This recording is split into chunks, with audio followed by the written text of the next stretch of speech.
Well, in the button mushroom growing process, a 4 to 5 centimeter layer of casing soil is applied on top of the composted bed.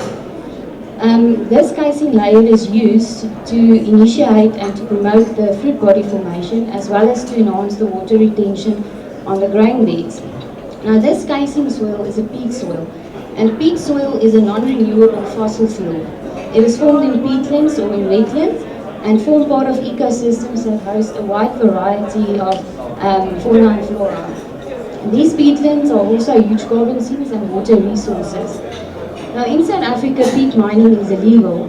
So 80% of the South African button mushroom industry import their peat from the Northern Hemisphere countries that include Netherlands and the islands at a very high cost. So this created the opportunity for Mabu to develop an alternative casing material that these mushroom farmers can use. Now, the gas is produced during the paper making process and is developed through a composting process until the final product is made. This process is cost effective as well as environmentally friendly, and the product also has the same characteristics than that of the imported peat, which is very important. And these include the water holder capacity that is optimal. The structure supports the staggered pinning. It's disease-free. It has sufficient porosity and good stranding. It also produces clean mushrooms as well as a yield that is equal to that of the imported peat. So what are the Mabu opportunities? Well, currently we have standing monthly orders. We also have 3 market leaders that have invited us to run trials on their farms.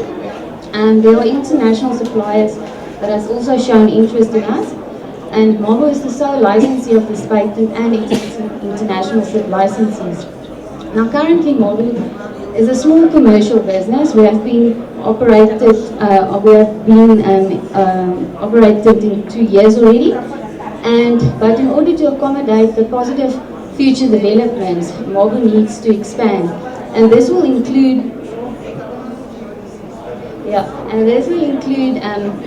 upscaling, and we need funding to develop and build a core processing plant, which would look something similar like to this, where we have the raw substrate that will be put in windrows on concrete slabs, where it will be watered regularly, and through the whole composting process until the final product is produced, will be put on conveyor belts, bagged, and sent off to the local farmers so that they can use it.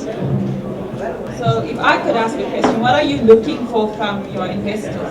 We are currently looking for funding, which will be, we don't know yet, but it's between 5 and 10 million rand. But it has to do with the site location and everything. Because at the moment, this product is produced in Stanger, in Durban, and it needs to be transported to Heidelberg, where it's processed and then sent off to the farmers. So if we can maybe develop a site near Stanger, costs will be definitely lower. But we're looking actually for funding. We're semi-commercial at the moment, and we want to go full commercial. Regarding the long-term availability of the waste that you have in mind, the bagasse, I see that as a potential risk because there are many other good applications for bagasse going forward.